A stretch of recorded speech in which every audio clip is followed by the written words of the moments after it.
Sudan's paramilitary rapid support forces have released videos showing the moment its fighters seized control of a camp for displaced people in the North Darfur region over the weekend. Humanitarian groups are calling it a targeted attack on vulnerable civilians. The war, which entered its third year this week, has claimed more than 150,000 lives. RSF fighters enter the Zamzam camp in western Sudan after a 4-day assault, celebrating their victory while standing among the dead. God is great. They are dropping like flies. Either we win or we die. According to the UN, at least 300 civilians were killed in the fighting, including 10 humanitarian aid workers who were operating one of the last functioning health centers. 400,000 people were displaced from this camp after the rebel forces seized control.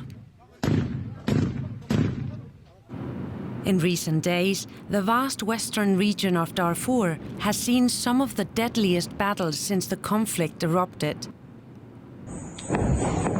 The capital city of the region, El Fasher, has been under siege for 12 months.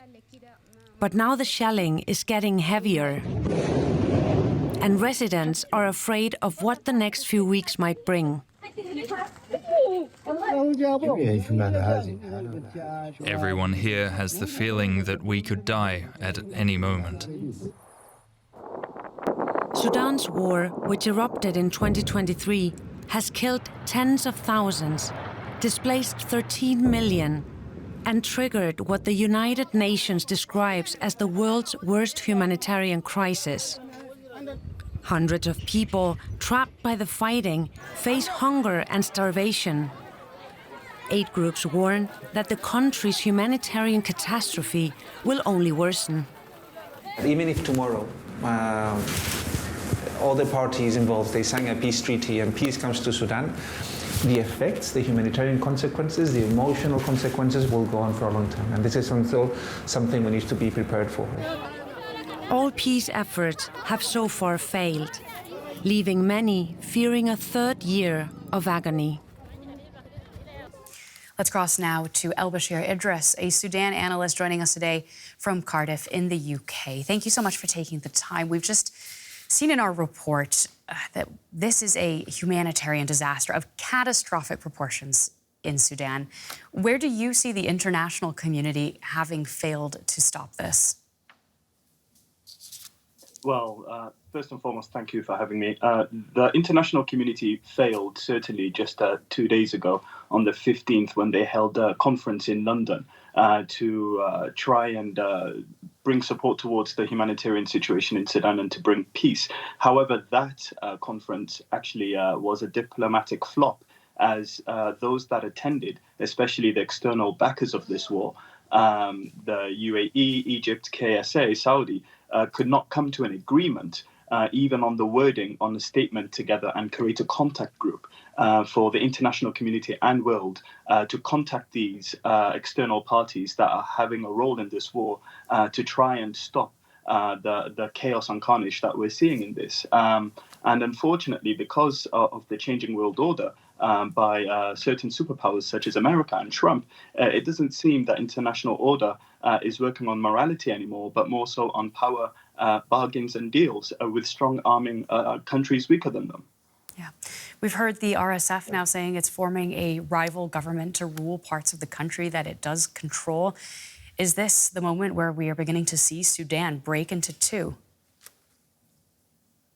Well, this is the nightmare scenario for many Sudanese that they did not want to see their country split again just 11 years after South Sudan split from Sudan. And this one, once again, in this scenario, it's out of bad blood.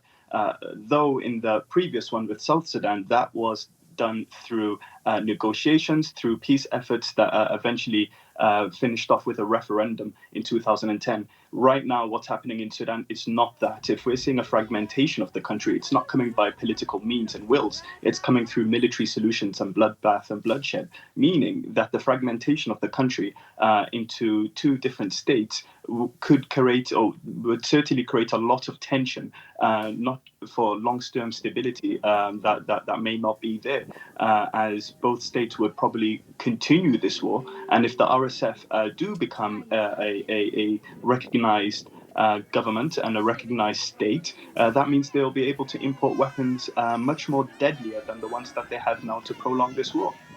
And just remind us of the humanitarian impact that we've already seen. I mean, we've seen the RSF capturing more and more territory, including overrunning the Zamzam refugee camp.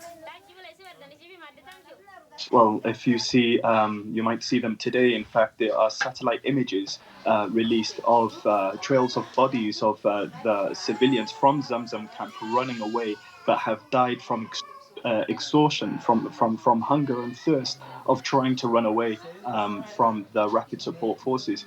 1 in 3 Sudan refugees around the world, or internally displaced people, are Sudanese in this case, because we have over 15 million people displaced internally, about more than 3 million displaced externally. The famine situation has been reported in multiple areas around the country, whereas we have multiple diseases spreading, and that's due to the lack of infrastructure and the critical response in crisis. One of the worst things about this war, and what makes it so horrible, is that the crisis that we saw in the first few days of this war, it did not dissipate. It continued, and it's been continuing till now, till day 733.